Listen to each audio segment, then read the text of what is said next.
ചുറ്റുമുള്ള ഈ പ്രദേശത്തെ ഒരു കൂട്ടം മനുഷ്യർ അതിനുവേണ്ടി നടത്തുന്ന പോരാട്ടത്തിന്റെ ഏറ്റവും പ്രധാനപ്പെട്ട ഒരു സമരത്തിന്റെ തുടക്കമാണ് ഈ സത്യാഗ്രഹ സമരം. തീർച്ചയായും ഇതൊരു നിയമപ്രശ്നം കൂടിയാണ്. ആ നിയമപ്രശ്നം ഇന്ത്യയിൽ നിലനിൽക്കുന്ന നീതിന്യായ വ്യവസ്ഥയുടെ എല്ലാ ഇടവഴികളിലൂടെയും പോയി തന്നെ പരിഹരിക്കാൻ കഴിയുള്ളൂ.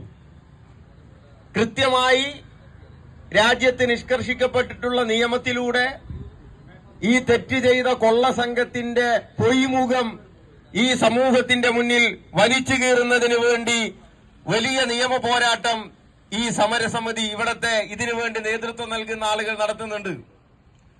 അപ്പുറത്ത് പണക്കൊഴുപ്പിന്റെ, അധികാരത്തിന്റെ, വലിയ പണാഢ്യത്തിന്റെ ആളുകളാണ് എന്ന് വിചാരിക്കുന്ന ജമാഅത്ത് ഇസ്ലാമി വെൽഫെയർ പാർട്ടിയും അവർക്കാവശ്യമായ പല ഇടപെടലും നടത്തുമ്പോഴും നിയമപരമായി വേട്ടയാടാൻ ശ്രമിക്കുമ്പോഴും അതിന്റെ മുന്നിൽ ചെറുതായി പോലും ഭയപ്പെടാതെ എത്രയെത്ര ഓടേണ്ടി വന്നാലും ആ ഓട്ടത്തിന്റെ അവസാനം ഈ പള്ളി ഇവിടുത്തെ മനുഷ്യർക്ക് വേണ്ടി കിട്ടുന്നതിന് വേണ്ടി പോരാടുന്ന ഈ സമര പോരാളികളെ ഈ അവസരത്തിൽ ഏറെ സ്നേഹത്തോടെ ഞാൻ അഭിവാദ്യം ചെയ്യുകയാണ്.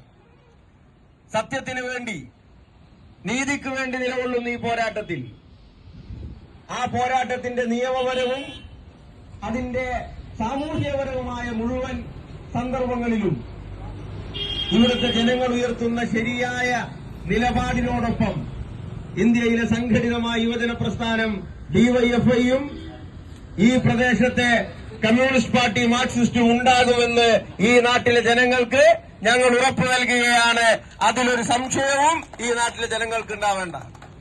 ഈ സത്യം, ഈ നീതി നമുക്ക് നേടിയെടുക്കുന്നത് വരെയും യാതൊരു തരത്തിലുമുള്ള അച്ചടക്കത്തെ തകർക്കാതെ, യാതൊരു തരത്തിലുമുള്ള പ്രശ്നങ്ങളെ സൃഷ്ടിക്കാതെ, ഇവിടെ സൂചിപ്പിച്ചു,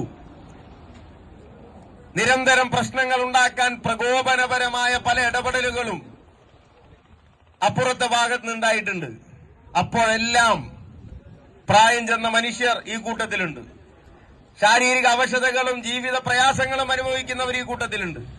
അപ്പോഴെല്ലാം ക്ഷമയുടെ പരിധിയെ സ്വയം നിയന്ത്രിച്ച് ആ പ്രകോപനങ്ങളിൽ ഒന്നും വീഴാതെ നിലനിൽക്കുന്ന നിയമത്തിന്റെ സാധ്യതകൾക്കൊപ്പം നിന്ന് ആ പ്രകോപനങ്ങളെ തള്ളിക്കളഞ്ഞ് കളവ് ചെയ്ത, തെറ്റ് ചെയ്തവർക്കെതിരെ നിയമ നടപടിയും സമൂഹത്തിന്റെ നടപടിയും ഒരുമിച്ച് നടപ്പാക്കുന്നതിന് വേണ്ടിയാണ് ഈ സമരസമിതി മുന്നോട്ട് നിൽക്കുന്നത്.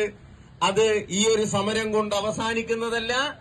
ഇനിയും തുടർച്ചയായ സമരങ്ങളിലൂടെ ഈ പ്രദേശത്തെ മുഴുവൻ ജനങ്ങളെയും ഈ സമര പന്താവിലേക്ക് കൊണ്ടുവന്ന് ഈ കളവ് നടത്തിയവർക്കെതിരായ നിരന്തരമായ ഒരു പോരാട്ടമായി ഈ സമരം മാറും. അതിന് നേതൃത്വം നൽകുന്ന മുഴുവൻ ആളുകളെയും ഒരിക്കൽ കൂടി അഭിവാദ്യം ചെയ്തുകൊണ്ട് തീർത്തും ഔപചാരികതയുടെ പേരിൽ ഈ സത്യാഗ്രഹ സമരത്തെ ഉദ്ഘാടനം ചെയ്തതായി അറിയിച്ചുകൊണ്ട് ഒരിക്കൽ കൂടി സിപിഐഎമ്മിനും ഡിവൈഎഫ്ഐക്കും വേണ്ടി ഇവിടെ ഒത്തുകൂടിയ മുഴുവൻ ആളുകളെയും അഭിവാദ്യം